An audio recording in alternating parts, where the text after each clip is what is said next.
없나이다. 아멘. 갈수록 우리 수요예배가 풍성해져 가서 너무나 반갑고 좋은 것 같습니다. 우리 앞뒤 좌우의 사람들에게 우리 축복하며 인사할까요? 은혜 많이 받는 밤 되십시오. 네, 네, 네, 너무나 좋습니다.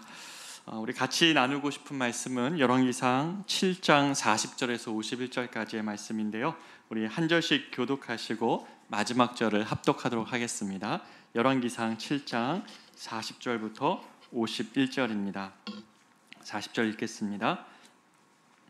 히람이 또 물두멍과 부삽과 대접들을 만들었더라.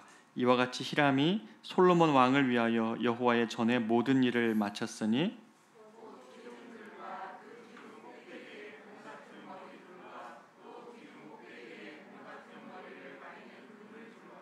또 그 그물들을 위하여 만든 바 매 그물에 두 줄씩으로 기둥 위에 공 같은 두 머리를 가리게 한 석류 400개와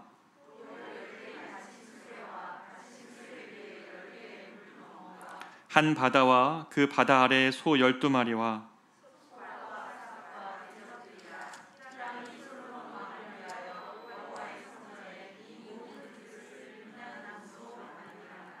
왕이 요단 편지에서 숫꽃과 사르단 사이에 차진 흙에 그것들을 부어내었더라.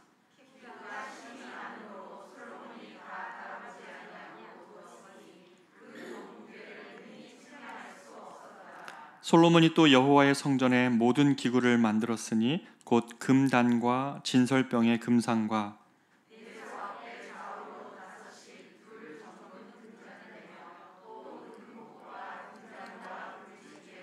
또 정금 대접과 불집게와 주발과 숟가락과 불을 옮기는 그릇이며 또 내소 곧 지성소 문의 금 돌적이와 성전 곧 외소 문의 금 돌적이더라. 솔로몬 왕이 여호와의 성전을 위하여 만드는 모든 일을 마친지라. 이에 솔로몬이 그의 아버지 다윗이 드린 물건 곧 은과 금과 기구들을 가져다가 여호와의 성전 곳간에 두었더라. 아멘.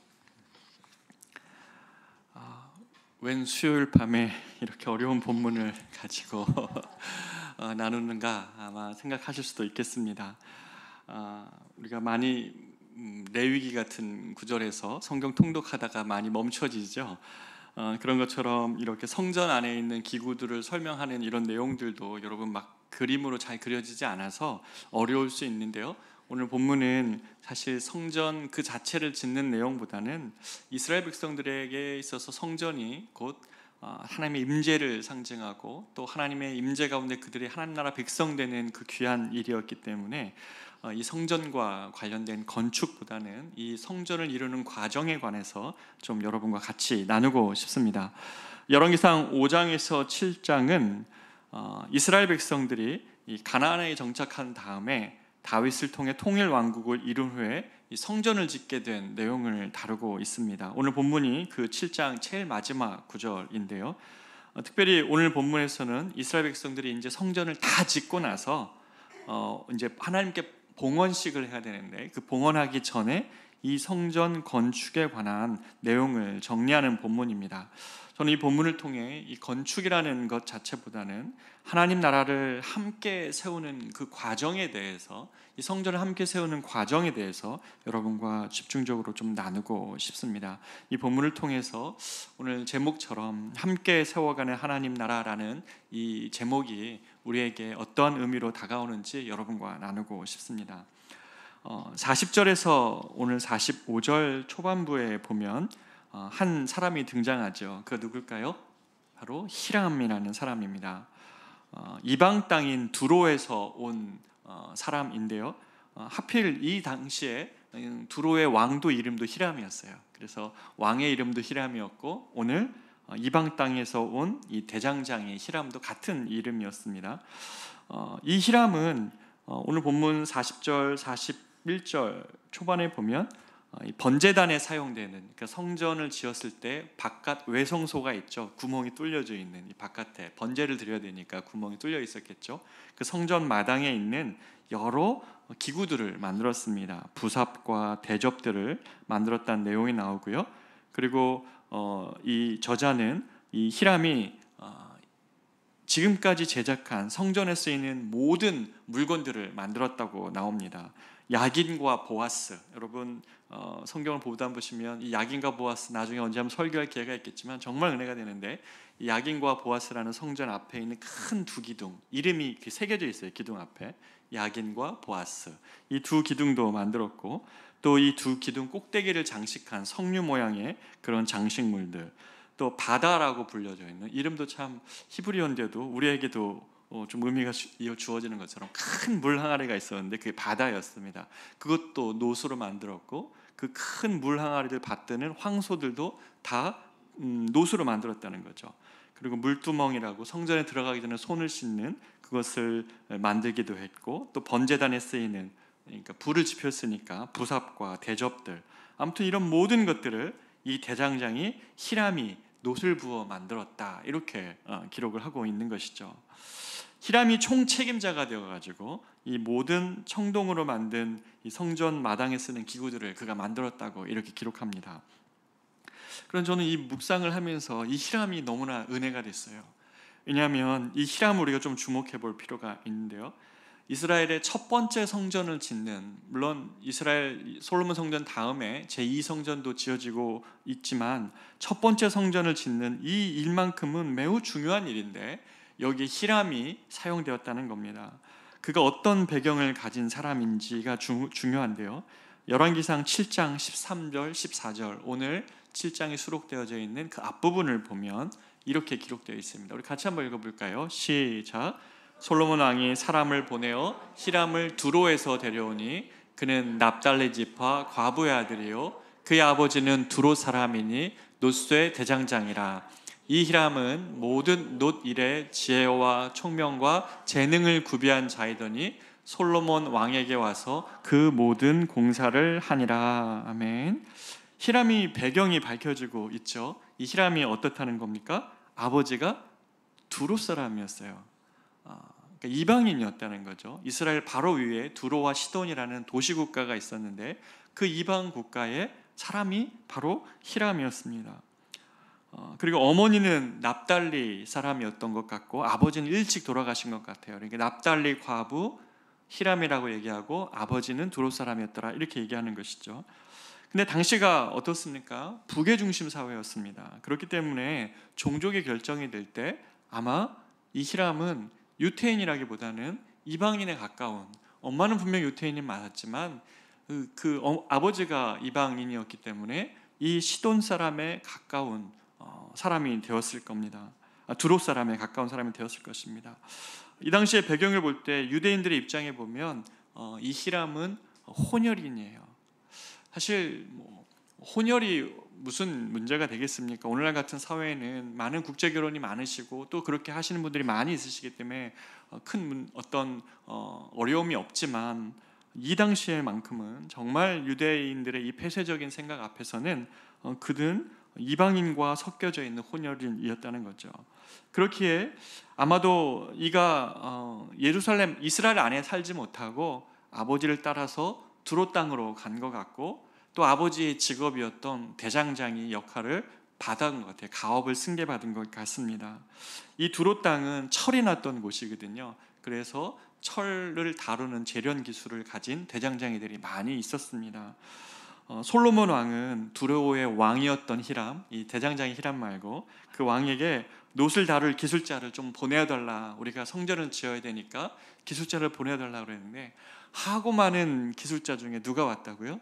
바로 이 히람이 선택되어서 왔다는 거예요. 저는 이 일을 보면서 이 히람이 비록 순혈주의자들의 입장에게는 혼혈인 이방 사람이었지만 성경은 이 히람이 그렇게 거룩하다고 얘기하고 순전한 것만 찾고 그런 어떤 깨끗한 어떤 순혈주의적인 종교적 생활을 해왔던 이 이스라엘의 성전 건축하는 일에 있어서 바로 이 히람이 쓰임 받았고, 또 히람이 참여하면서 자신이 그동안 가지고 있었던 지혜와 총명과 재능을 다해서 모든 청동기구들을 만들었다고 말하고 있습니다. 히람이 어떤 마음이었을까요? 어떻게 보면 함께할 수 없었던 공동체였고, 어머니가 유태인이었고 두로는 작은 도시였기 때문에 규모 면에서도 이스라엘이 훨씬 컸지만 그렇게 이스라엘의 어떤 한 백성이 되기보다는 두로 땅에서 그냥 작은 대장장이로 살 수밖에 없었던 그가 솔로몬 당시의 최고의 왕이었던 솔로몬이 함께하고 있는 그 성전을 짓는, 무엇보다도 그거보다 하나님의 성전을 짓는 일에 그가 자신의 재능을 같이 했다는 이 일이 히람에게 굉장히 기뻤을 것 같아요. 그의 가슴을 뛰게 했을 것 같고, 자신이 가지고 있는 작은 지혜라도 어찌됐든 다 담아서 그 성전 짓는 일에 함께 하고 싶지 않았을까. 성경에 어디도 구절 나오지 않지만 히람의 마음을 우리가 살펴볼 때 분명히 그랬을 거라고 생각이 듭니다.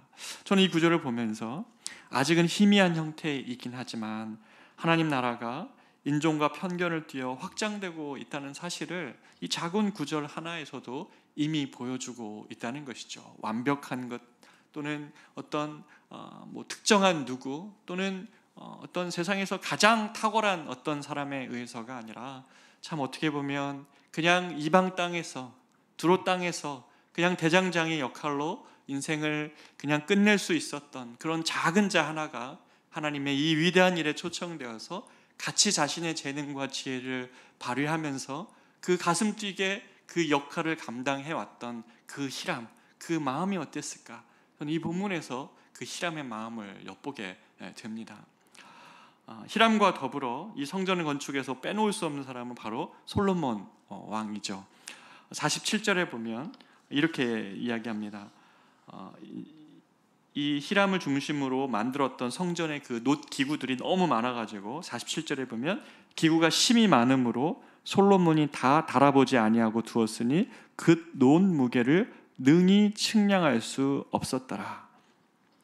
열왕기 기자는 이 만들어진 기구들의 이 무게의 합산만 해도 어마어마해가지고 엄청나게 많은 양의 놋이 성전 건축에 사용되었다고 강조하고 있습니다.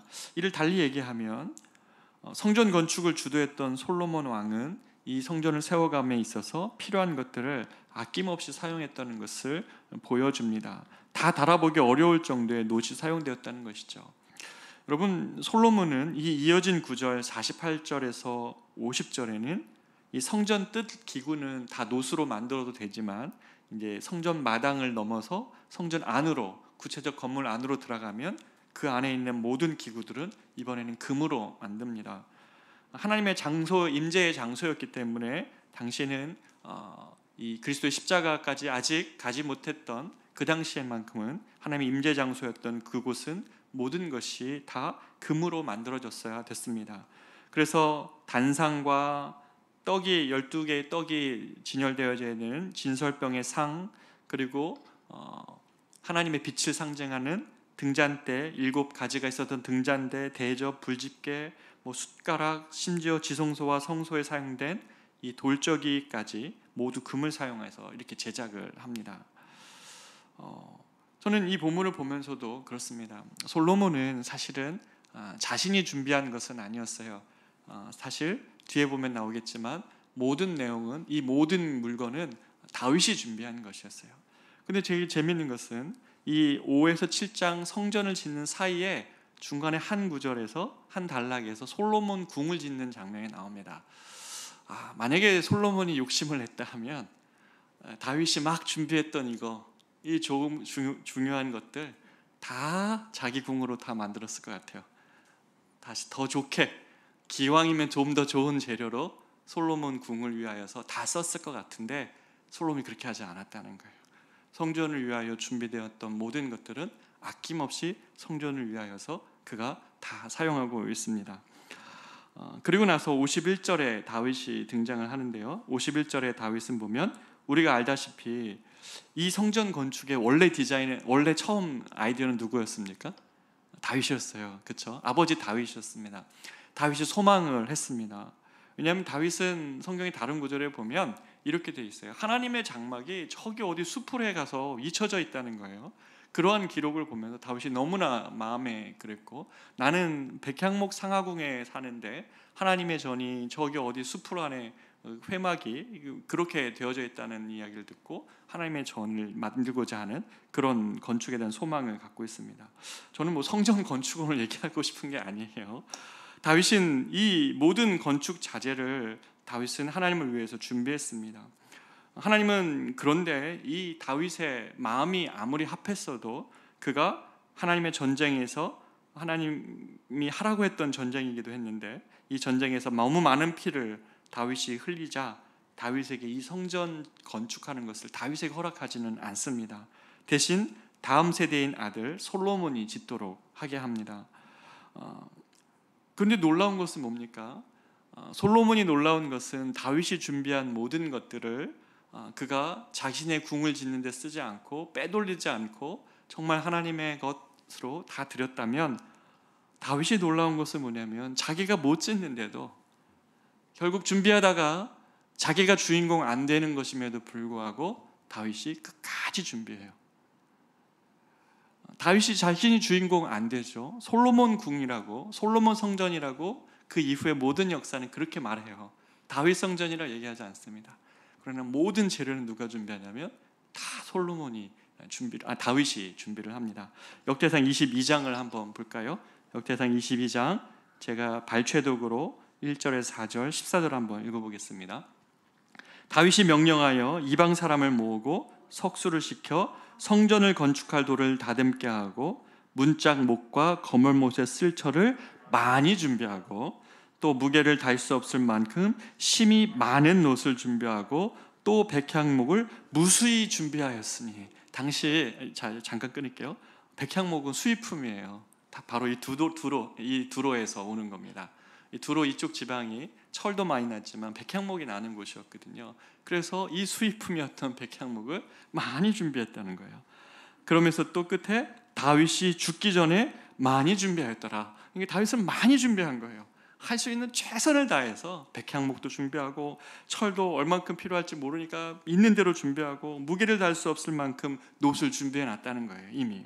그러면서 14절에 보면 내가 환난 중에 있었지만 여호와의 성전을 위하여 금 10만 달란트와 은 100만 달란트와 놋과 철을 그 무게를 달 수 없을 만큼 심히 많이 준비하였고 제목과 돌을 준비하였으니, 이렇게 기록을 한다는 것이죠. 여러분이 주인공 안 되는 일에 이렇게 최선을 다할 수 있어요?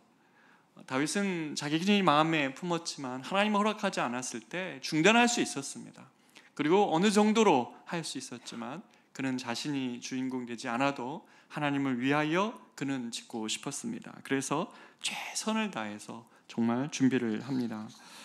열왕기상 8장 18절 기록에 보면 다윗의 마음의 한가운데는 여호와의 이름을 위하여 이것을 소망했습니다. 그러나 하나님 허락하지 않았을 때 비록 자신에 대해 이루지 못할지라도 아들인 솔로몬이 그 성전을 건축할 것을 기대하며 모든 것을 준비를 합니다. 여러분, 이것을 보면서 저는 여러분 어떤 생각을 하세요? 히람도 솔로몬도 다윗도 다 그들의 역할을 한 겁니다.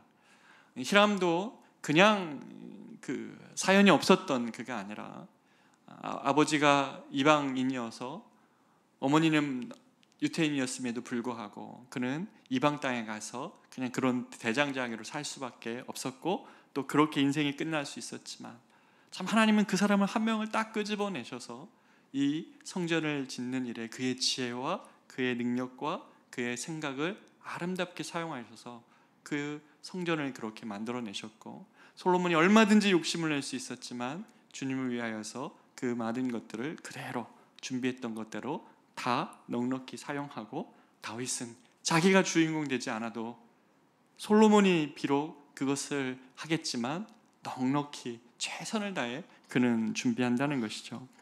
열왕기 기자가 강조하고 싶은 것은 이 성전 건축이 한 사람의 노력이 아닌 함께하는 협력을 통하여 이루었다는 것을 말해주고 싶습니다. 아버지 다윗이 소원했고 많은 재료를 준비했고, 솔로몬은 다윗이 준비한 것을 주저함 없이 사용했고, 혼혈인 하람은 자신의 재능과 지혜를 남김없이 쏟아내었습니다. 저는 바로 이것이 우리가 하나님 나라를 이루어갈 때의 방법이라고 생각합니다. 탁월한 한 사람으로 한 사람의 헌신으로 이뤄가는 것이 아니라 우리가 하나님 나라를 위해서 교회를 세우고 또 하나님 나라를 위하여 일해 갈 때 바로 이렇게 각자의 곳에서 일하시는 하나님을 보게 된다는 것이죠. 제가 이런 꿈이 정말 제 안에 이 본문을 보면서 예전에 한 꿈이 생각이 났습니다. 제가 비즈니스 애즈 미션이라고 그쪽에 관심이 많이 있습니다. 우리 남자 성도들이 자신의 사역을 또 직장을 어떻게 미션의 장소로 만들 것인가에 대한 그런 이야기들을 참 많은 남자분들 성도들과 이야기를 나눴었는데요. 예전에 그 IBAM이라고 그 인터내셔널 비즈니스 애즈 미션이라는 어떤 모임에 제가 딱 갔는데 거기 가니까 사례 발표를 하는 거예요. 어떤 지체들이 자기가 어떻게 자신의 사업장에서 내가 하나님 나라를 꿈꾸면서 어떻게 했는지, 어떻게 자신의 이 비즈니스를 경영해 왔는지 이렇게 얘기를 하는데 한 자매가 강의를 하는데 제가 아는 자매가 강의를 하는 거예요. 그분은 건축가였어요. 근데 이분은 건축가였는데 그가 자신의 이 직업을 통해서 어떻게 의미 있게 할까 하다가 그가 어떤 것을 했냐면 서울역에 있는 한 노숙자들 그 대우빌딩 뒤편에 보면 쪽방촌이 있는데 그 쪽방촌에 그 쪽방의 어르신들이 함께 모여서 있을 수 있는 어떤 낡은 집을 하나 샀는데 거기에서 이거를 리모델링할 사람이 필요했는데 이분이 그것을 한 거예요. 그래서 자기의 그 포트폴리오를 하면서 그 사례를 소개해 줬는데 제가 깜짝 놀랐던 건 뭐냐면 그 쪽방촌 사역을 했던 그 목사님이 뭐냐면 저랑 청년 때 같이 그 사역을 했던 분이에요. 제가 뭐가 놀랐을까요? 하나님은 이렇게 각자에서 여기저기서 그 각자의 사역을 하고 있는데 하나님이 일을 이루시고자 하시면 그 각자의 사람들을 불러서 그 각자의 역할들을 맡기시면서 그 하나님의 위대한 일들을 이뤄 가신다는 거예요. 누군가 하나님 나라를 위한 기치와 깃발을 들면 하나님은 지금도 하나님의 백성들의 그 혼자만 있을 때는 작은 것 같고 이걸 어디다 쓸 수 있을까 이렇게 고민하지만 하나님 나라를 위해서 함께 협력할 때 하나님의 멋진 그림들이 그렇게 그려져 가는 것을 제가 보면서 바로 저거 아닐까? 우리 모두가 하나님 나라를 위해 살고 싶은데 합력하려고 하지 않으면 그냥 여전히 작은 보리떡 5개 물고기 2마리밖에 안 되죠. 광야에 수천 명을 먹일 수 있었던 것은 이 어린 꼬마 아이가 보리떡 5개 물고기 2마리 자신의 점심 도시락으로 싸왔던 것이지만 그것을 그냥 자기 것으로 두지 아니하고 주님께 두었을 때 하나님 나라의 놀라운 역사 현장, 그러한 잔치가 거기서 벌려지는 것이죠. 수천 명을 먹이고도 남은 그런 음식으로 주님이 만들어내신다는 것이죠. 하나님은 그렇게 일을 하십니다. 작은 것 하나만 집중하고 있으면, 내가 가지고 있는 작은 것 하나만 집중하고 있으면 우리는 이러한 위대한 용기를 낼 수가 없어요. 그러나 이것이 주님의 나라를 아직 보이지는 않아요. 어떤 일인지 모르지만 주님께 드림으로부터 하나님은 그러한 나라를 이뤄가시는 귀한 일에 사용하시고 싶으시다는 것이죠. 주님 보시기엔 너무 안타까울 것 같아요. 얘와 얘만 연결하면 이렇게 되는데 이 사람과 이 사람의 마음이 없는 거예요. 주님은 사람과 협력하고 싶어 하시거든요. 주님은 절대적으로 우리의 인격에 반해서 일하고 싶지 않으세요. 그렇게 하지 않으십니다. 그러나 작은 것이라도 하나님 나라를 위해서 드리고자 하는 사람들의 헌신이 있다면 하나님 그 기반 위에서 하나님의 역사들을 이루어 가신다는 것이죠. 사랑하는 여러분, 이것이 하나님 나라를 이루어가는 방법인데요. 오늘 본문에는 히람과 솔로몬과 다윗만이 나오지만 이 똑같은 본문을 다룬 역대상을 보면 돌을 캐고 다듬었던 이방 일꾼들 이야기가 나와요. 수많은 이방인들이 이 일들을 위해서 돌을 캐고 쪼갰어요. 그리고 수만 명의 백성들의 수고도 함께 그들이 작은 것, 자기 집에 있는 작은 것들 갖다 놓은 거거든요. 이 성전을 위하여서. 그랬을 때 이러한 일들이 일어났다는 것이죠. 하나님 나라와 교회는 이렇게 다양한 사람들의 수고와 헌신을 통해 그리고 합력함으로 세워져 갑니다. 하나하나 개별적으로 존재할 때는 교회는 굉장히 작아 보여요. 그렇죠?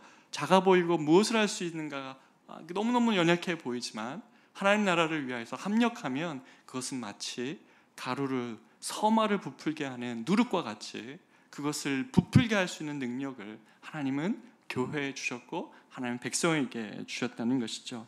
탁월한 한 명보다 주님의 나라를 위하여 헌신된 백성 공동체가 그래서 필요한 것입니다.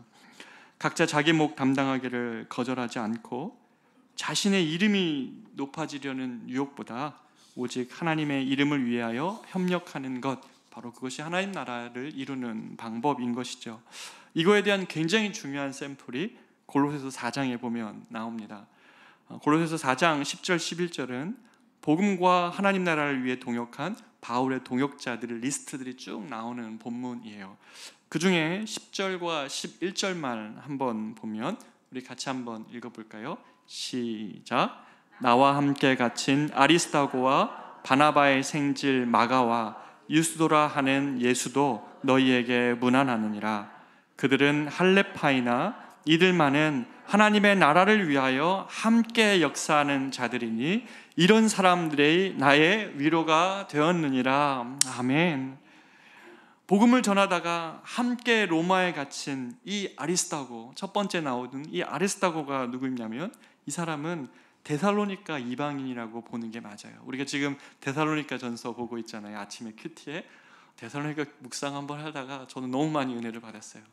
여기가 3개월밖에 안 된, 바울이 가르치고 핍박받아서 떠난 지 3개월밖에 안 된 공동체인데 그 안에 하나님의 역사가 있어서 누가 돌보지도 않았는데 복음이 흥왕해서 그들의 향기가 그 고린도 지방 전체, 아가야와 마게도냐 전체에 그 향기가 드러나고 있다고 막 사도 바울이 감격적으로 얘기하는 이 데살로니가의 이방인, 바로 이게 아리스다고예요. 근데 이 아리스다고가 복음에 의해서 회심되자 그가 어떻게 하냐면 바울의 모든 고난당한 곳 바로 옆에는 이 아리스다고가 항상 함께 했어요.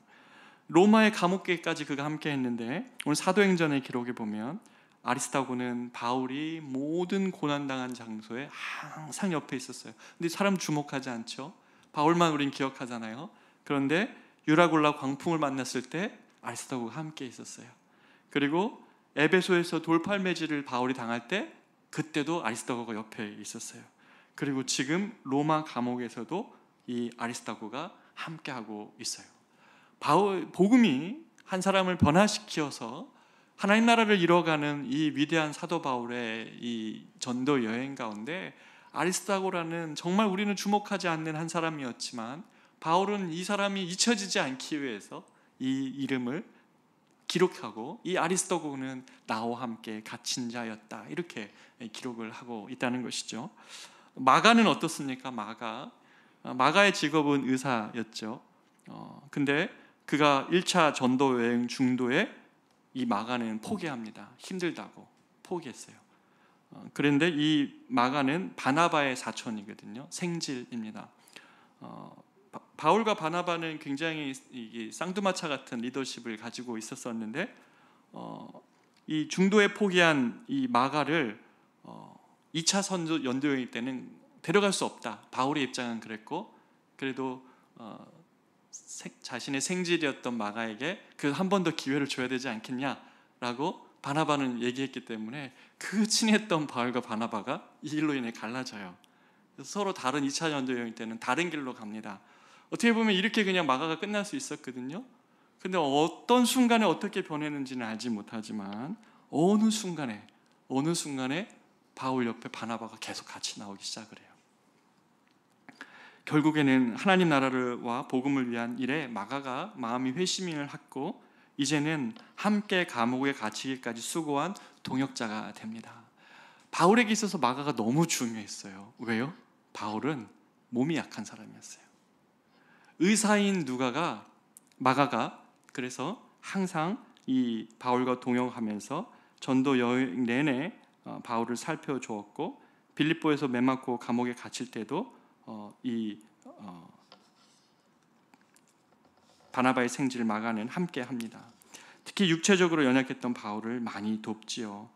그리고 유스도는 어떻습니까? 유스도는 당시에 너무 흔했던 이름이었습니다.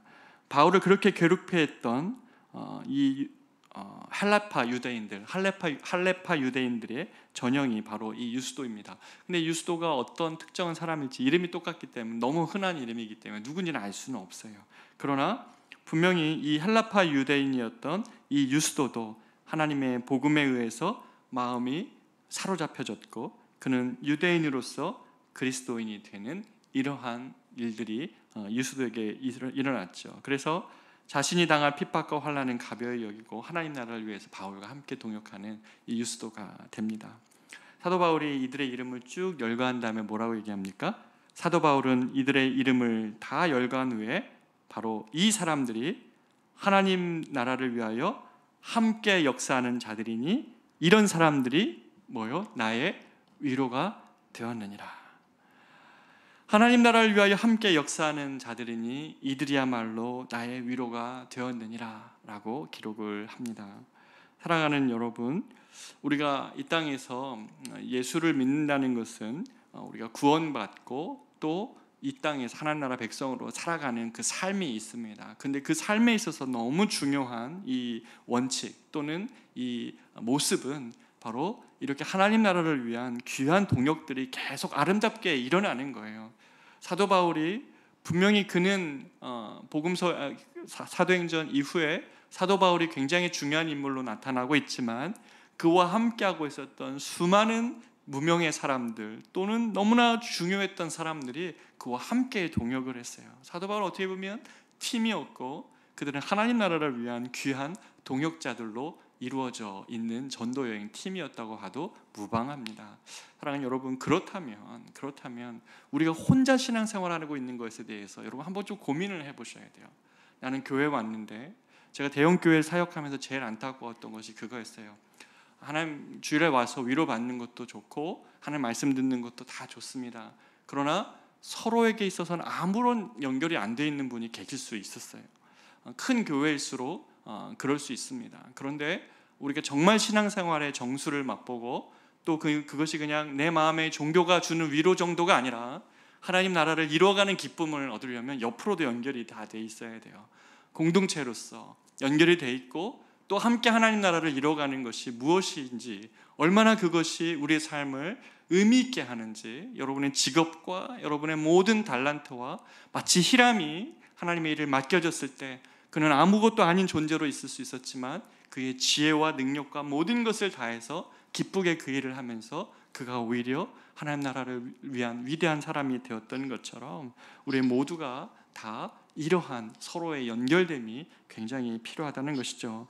사랑하는 여러분, 우리가 이 땅에서 하나님 나라와 복음, 교회를 위하여 일할 때 주님은 우리에게도 이러한 동역자들을 붙여주십니다. 그런 자들을 통해 위로를 얻게 하신다는 것이죠. 그래서 여러분에게 만약에 그런 동역자들이 있다면 고맙다고 말해 주셨으면 좋겠어요. 고맙다. 당신 때문에 내가 정말 신앙생활하는 기쁨이 있다. 소그룹 다락방에 속해져 있으니까 우리 순장님, 헌신하는 우리 순장님들 그리고 같이 하는 순원들에게 고맙다고 얘기해 주세요. 당신 때문에 내가 신앙생활을 이렇게 기쁜 공동체에서 같이 할 수 있다고. 함께하고 있는 수고하는 우리 교사 선생님들, 함께하는 모든 봉사자들, 또는 나와 같이 기도 제목을 나눠주고 내가 어려울 때 기도 제목을 카톡방에라도 올리면 함께 기도해 주겠다고 말해주는 그 사람들, 그분들이야말로 우리가 하나님 우리에게 주신 귀한 동역자들이라는 것이죠. 하나님 나라는 이러한 귀한 동역을 통해 일어나는 것입니다. 그리고 만약에 내 주변에 아무런 동역자가 없는 것 같다면 여러분, 기독교 신앙은 철저하게 공동체 신앙입니다. 공동체를 벗어난 개인주의적 신앙은 기독교 신앙을 굉장히 위태하게 만듭니다.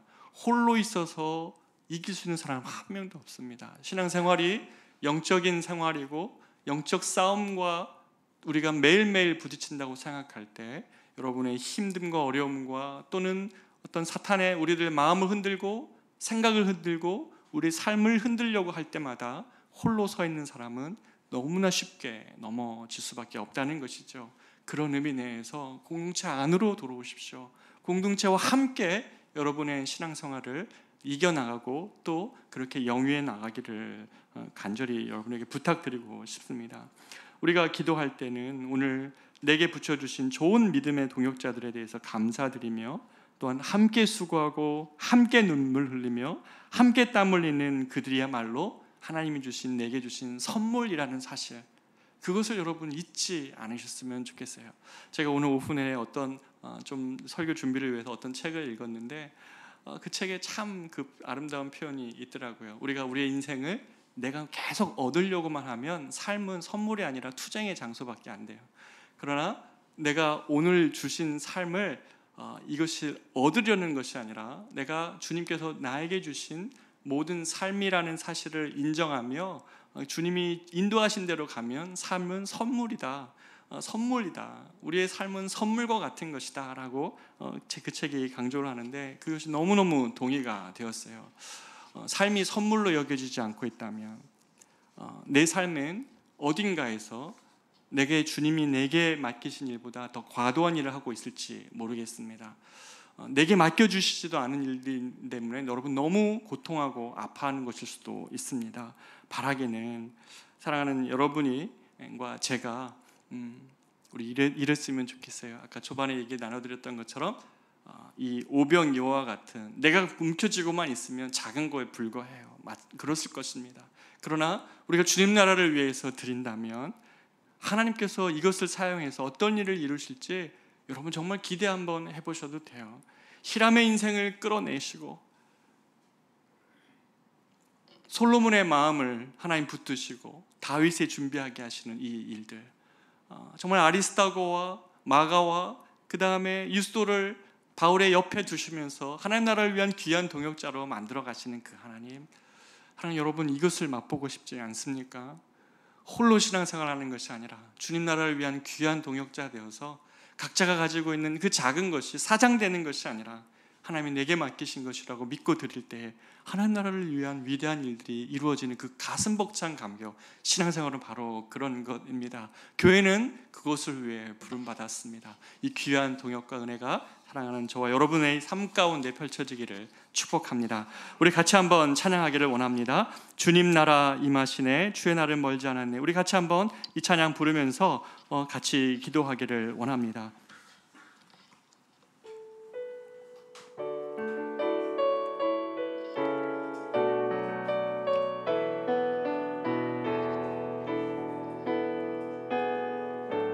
주님 나라 임하시네, 나라 임하시네. 주의 날은 멀지 않았네, 주의 날은 멀지 않았네. 너는 일어나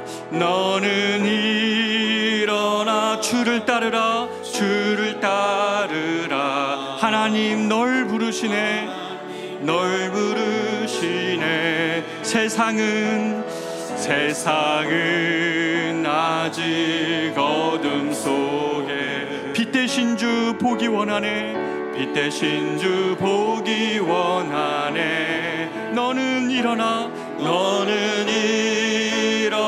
그 빛을 발하라.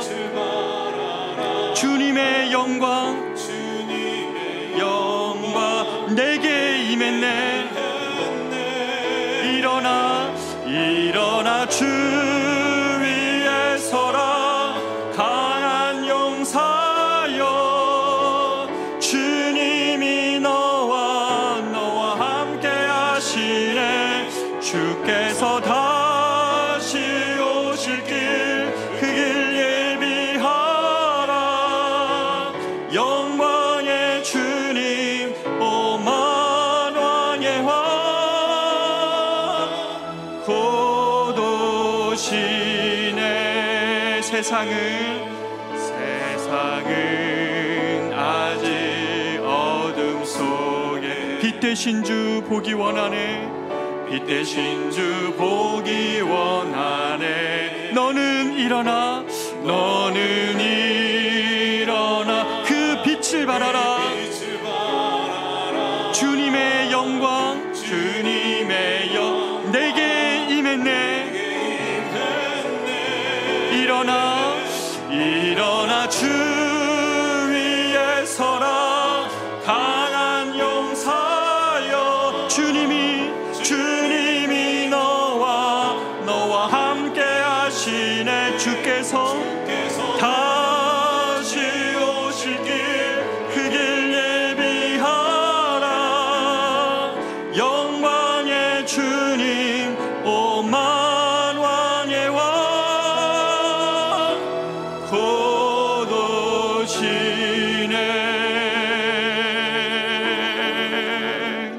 우리가 이 시간에 같이 한번 기도하기를 원합니다.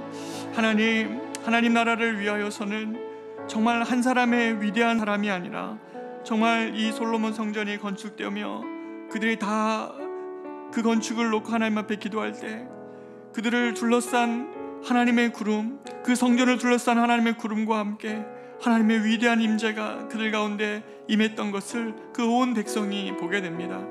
사랑하는 여러분, 정말 오병이어와 같은 작은 것이라고, 여러분 그것 정말 내 인생이 그렇게 작은 것 같아서 여러분 그렇게 답답해하며 또 작은 것 앞에 하나님 나는 왜 이렇게 부족한 것만 갖고 있습니까? 라고 혹시 생각하고 있다면 하나님은 그렇게 일하시는 분이 아니심을 오늘 본문을 통해 우리가 깨달은 것처럼 이것을 내가 갖고 있으면 정말 작은 것입니다.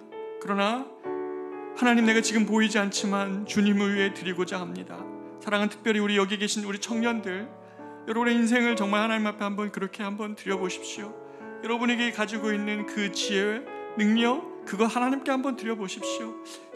히람의 정말 두로 땅에서 그렇게 무명으로 끝날 수 있었지만 하나님의 초청이 임하였을 때 그는 정말 가슴을 다하여서 그가 맡겨진 일들을 감당했습니다. 그가 하나님 나라를 위한 위대한 일들을 감당할 수 있었다는 것이죠. 사도 바울이 유명했지만 그와 함께 있었던 유스도, 그와 함께 있었던 아리스타고, 그와 함께 있었던 마가가 그 모든 일들을 동역하고 이들이야말로 하나님 나라를 위한 함께 동역자라고 말했습니다. 우리가 주인공 안 돼도 됐습니다. 그러나 하나님 나라를 위해서 하나님 내 인생이 한 번 하나님 그렇게 쓰임받을 수 있게 주님 도와주십시오. 내가 강한 용사인 이유는 주님이 나와 함께하기 때문이라는 것을 우리가 잊지 아니하고 하나님 나라를 위해서 우리가 가지고 있는 이 빛을 들게 해달라고, 하나님 우리 인생을 한번 사용해달라고, 우리 교회를 한번 사용해달라고 그렇게 한번 같이 한번 기도하기를 원합니다. 기도하겠습니다. 존귀하신 하나님 아버지, 그렇습니다.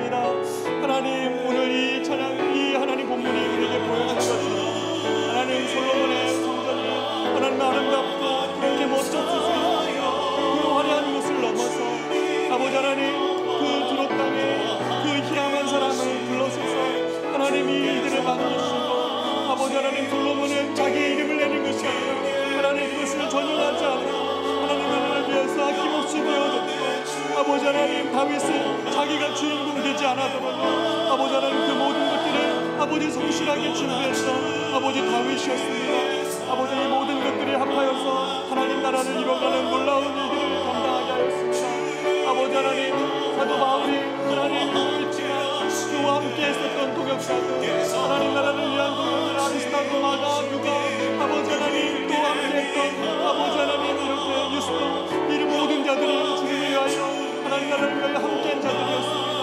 오 하나님 아버지, 교회가 우리의 인생이 이렇게 성령에 연결되어서 그 하나님 나라를 이뤄가는 일에 쓰임받게 하여 주십시오. 하나님, 내가 가지고 있을 때는 작은 것이었지만 주님 나라를 위하여 드렸을 때는 아버지 하나님의 일들을 일하게 하시는 하나님의 내 가운데 아버지 하나님 그 부분을 감당할 수 있는 일들임을 믿습니다. 사랑하는 우리 지체들, 아버지 저들의 인생을 주님 앞에 정말 드립니다. 하나님의 마음껏 사용하여 주시옵소서. 주님 나라를 위하여 저들의 달란트와 저들의 공부한 것과 저들의 준비한 것들이 사용되어질 수 있도록 인도하여 주시옵소서. 아버지 교회를 위하여 하나님 우리 교회가 하나님 정말 하나님 앞에 쓰임받기를 원합니다. 그렇게 하나님 나라를 위하여서 우리가 하나님 어떤 한칙을 감당하고 하나님 그 일을 이뤄갈 수 있도록 인도하여 주시옵소서. 사랑하는 우리 성도들의 가정과 삶에 바로 이러한 일들이 가능하기를 원합니다. 그 일 가운데 하나님 작은 도시락이지만 주님께는 드렸을 때 하나님 영광 받으시기를 소망하며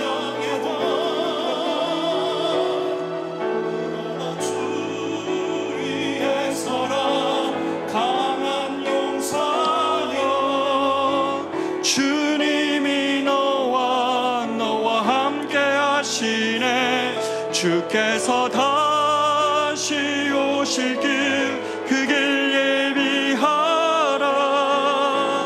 영광의 주님 오만 왕의 왕 곧 오시네.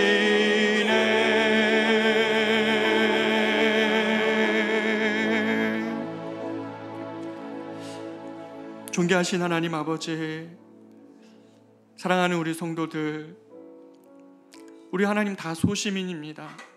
작은 자고 하나님, 이 거대하고 큰 세상 앞에서 우리는 정말 가로 서말 안에 들어가 있는 보이지 않는 누룩처럼 작은 저들일지 모르겠습니다.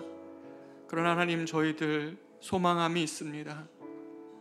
사도 다윗이 그리스도를 위하여서, 정말 하나님을 위하여서 그가 마음에 품고 준비했던 것들을